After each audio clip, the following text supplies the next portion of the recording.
Je pense que c'est un résultat qui est conforme au progrès qu'on constate en Chine en général. La Chine progresse, la pauvreté recule, la famine est un lointain souvenir, et donc toutes les régions de Chine progressent, et le Tibet progresse aussi.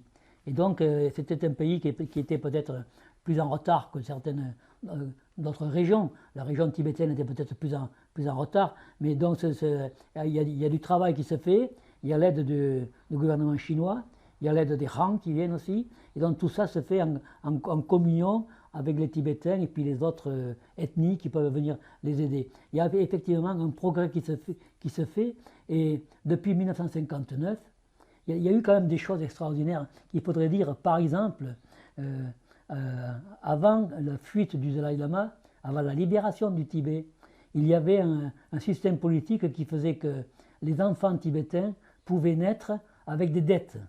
Il y avait ce qu'on appelait les dettes héréditaires. Il y avait aussi le servage, l'esclavage. Ça existait. C'est le Dalai Lama qu'on connaît aujourd'hui, celui qu'on voit souriant. Ça existait. Il a fallu quelques semaines pour que le gouvernement chinois annule tout ça. Quelques semaines après la fuite du Dalai Lama, il n'y avait plus de servage, plus d'esclavage et plus de dettes héréditaires. Donc ça, c'est un progrès. Il y a aussi le fait qu'avec un niveau de vie meilleur, ben, les Tibétains vivent plus longtemps et que par conséquent, ils peuvent avoir plus d'enfants d'ailleurs, ils peuvent travailler plus longtemps et donc le pays s'enrichit. C'est une chose qui est évidente. On voit des routes qui se construisent, des immeubles, etc., des écoles. Donc, ça évolue très très très vite. Voilà. Il y a vraiment une volonté de progression et je crois que rien ne pourra l'arrêter et c'est tant mieux. Alors d'abord, les populations locales, depuis 70 ans, elles ont conservé intégralement le droit de parler leur langue. Elles ont appris le mandarin, c'est normal, c'est la langue du pays. Mais elles ont conservé le droit de parler leur langue, de l'écrire, de l'apprendre à l'école. Elles ont conservé le droit d'avoir leur culture. Et donc tout ça, ce sont des choses qu'elles avaient avant, qu'elles continuent à avoir. Et c'est très bien. Et je trouve que là-dessus, le gouvernement chinois a bien raison de respecter toutes ces particularités tibétaines. S'il n'y avait pas eu, il y a 70 ans, la libération du Tibet et la fuite du Dalai Lama, je pense que le Tibet d'aujourd'hui serait le Tibet des années précédentes ou des siècles précédents.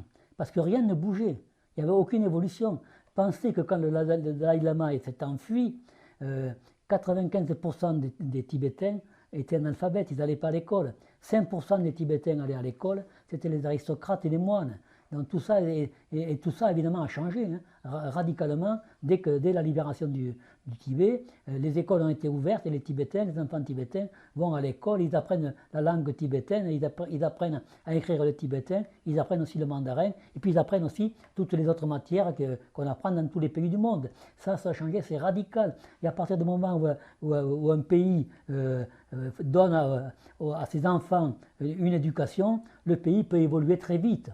On peut construire des usines, des routes, des machins. Et voilà, donc on a une technicité qui arrive et qu'on n'a pas, c'est en maintenant 95% de la population dans l'analphabétisme et une sorte d'esclavage. C'est impossible. Donc, en fait, si vous voulez, c'est comme si on avait un Tibet qui, pendant des siècles, pendant 14 Dalai Lama, avait été bloqué, et puis à 70 ans, on a levé le frein et le Tibet a démarré.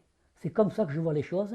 Et à tous les points de vue, au point de vue, je vous disais l'éducation, mais il y a aussi l'espérance de vie qui a été plus grande. Enfin, voilà, et puis, vous savez, on parle beaucoup de liberté. Mais moi, je crois que la première des libertés, d'abord, c'est de ne pas être esclave, et d'abord, c'est de savoir lire et écrire.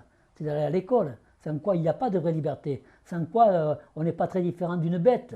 Mais tout ça, il y a 70 ans, ça a changé de manière spectaculaire. Il y a eu une cassure. Et le 14e Dalai Lama n'était pas meilleur que les autres.